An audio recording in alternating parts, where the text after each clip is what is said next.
지금처럼 금리가 상승하고 부동산 양도차익에 대한 정부의 규제가 강해지는 시기에는 양도차익을 위한 투자보다는 안정적인 임대수익을 위한 투자가 대안이 될 수 있는데요.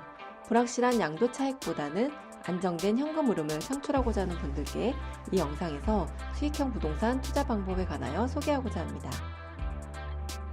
먼저 하루 5분 투자로 경제적 자유로 가기 위한 재테크 영상을 바로 확인할 수 있는 구독 버튼과 동모양 눌러주세요. 다가구 주택이란 지하주차장 면적을 제외한 건물 바닥 면적의 합이 660제곱미터, 약 200평 이하의 4층 이하 건물을 말합니다. 주택 한 개 동에 최대 19가구가 함께 거주할 수 있고 각 가구마다 독립된 부엌과 화장실을 갖춘 주택을 말합니다. 다세대 주택과 다가구 주택의 차이를 알아보겠습니다. 다가구 주택은 단독주택의 형태이므로 원룸과 투룸 등 호실을 개별적으로 매도하지 못하지만 다세대 주택은 공동주택의 개념이므로 각 호수별로 매매가 가능합니다. 즉, 다가구 주택은 다세대 주택과 마찬가지로 실제로는 건물주가 여러 가구를 소유하고 있지만 주택수 산정에 있어서는 법률적으로 한 가구로 인정받을 수 있어서 지금처럼 세금과 관련하여 다주택자에게 각종 불이익이 더해지고 있는 때에 세제 혜택을 누릴 수 있는 좋은 투자 대상입니다. 우리 주변에 있는 대부분의 원룸 건물을 다가구 주택이라고 생각해도 무방합니다. 좋은 다가구 주택 고르는 방법에 대해 알려드리겠습니다. 첫 번째, 위치가 좋아야 합니다. 부동산 선택의 기준을 따지자면 첫째도 위치, 둘째도 위치입니다. 따라서 주위 교통 환경이 좋고 주변에 직장이나 대학교가 있어서 1인 가구가 많아야 합니다. 다가구 주택의 임대 수요는 대개 학생 또는 미혼의 직장인이므로 교통이 좋지 않거나 직장과의 거리가 가깝지 않다면 임차인의 입장에서는 해당 주택을 선택할 이유가 없어집니다. 대학교 주변은 좋은 입지 중에 하나인데요. 간혹 대규모의 기숙사가 지어질 경우 수요 감소로 인해 공실이 날 위험이 있으므로 그러한 계획이 있는지 여부 등을 잘 알아본 후 매수해야 합니다. 물론 신축이면서도 해당 대학교와 가장 근접한 위치에 있는 건물이라면 기숙사가 새로 지어진다 해도 걱정할 필요는 없습니다.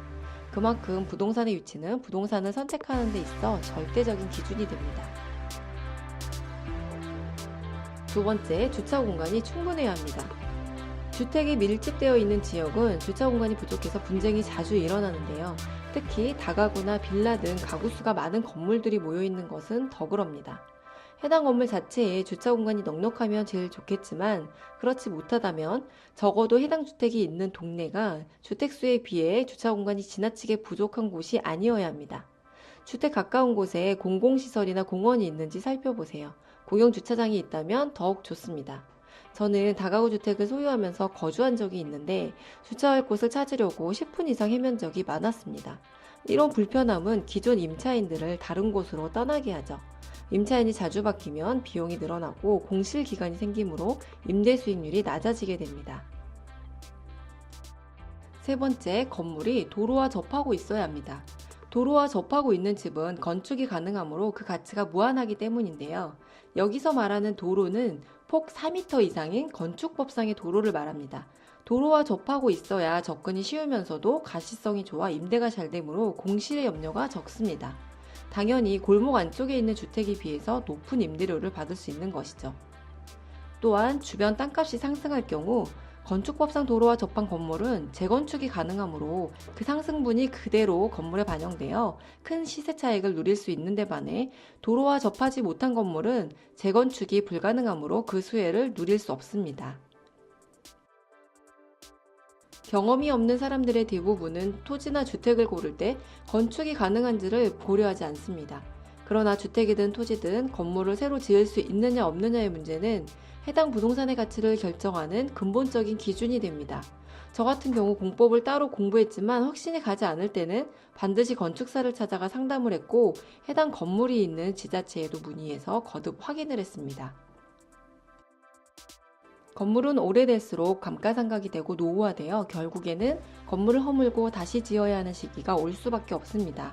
그러나 토지가 도로에 접하지 않는 맹지라면 건물을 다시 지을 수 없고 그 가치를 잃고 마는 것이죠.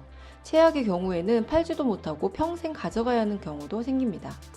토지의 면적이 60평 이상이 되는지도 꼭 확인하세요. 그래야 재건축 시 건물을 효율적으로 지을 수 있기 때문에 그 가치를 제대로 인정받을 수 있습니다. 네 번째, 수익률을 계산하라입니다. 수익형 물건을 고를 때는 다른 조건들과 더불어 당연히 수익률을 고려해야 합니다. 다른 조건이 엇비슷하다면 가격 대비 조금이라도 월세를 더 받을 수 있는 물건에 투자해야겠죠. 계산법은 이러한데요. 부동산 중개인들은 수익률을 높게 보이게 하기 위해서 세금 등의 부대 비용을 넣지 않고 매매 대금만으로 계산하는 경향이 있는데요. 정확한 수익률 계산을 위해서는 모든 재비용을 포함해서 계산해야 합니다. 예를 들어보겠습니다. 세금 공과금 포함한 총 매입 비용 2억 7천만 원에 보증금 3천만 원, 월 임대료 190만 원을 받는 다가구 주택의 수익률을 계산해보면 수익률은 8.44%가 됩니다. 이번 영상에서는 대표적인 수익형 부동산 중 하나인 다가구 주택 투자법에 대해 알아봤는데요. 잘 고른 다가구 주택은 좋은 현금 흐름을 창출하고 양도 차익까지 덤으로 누릴 수 있게 해주는 효율적인 투자 물건입니다. 매월 월세가 꼬박꼬박 나오는 다가구 주택에 투자해 볼 생각이 있으시다면 지금 당장 매물을 보러 다니세요. 언젠가 기회가 되면 투자해야지 하고 다음으로 미룬다면 그 언젠가는 오지 않을 수도 있습니다. 지금 당장 실천해 보세요. 이 영상이 도움이 되셨다면 좋아요, 구독 꼭 눌러주시고 경제적 자유를 함께 이루고 싶은 분이 있다면 이 영상을 공유해 주세요.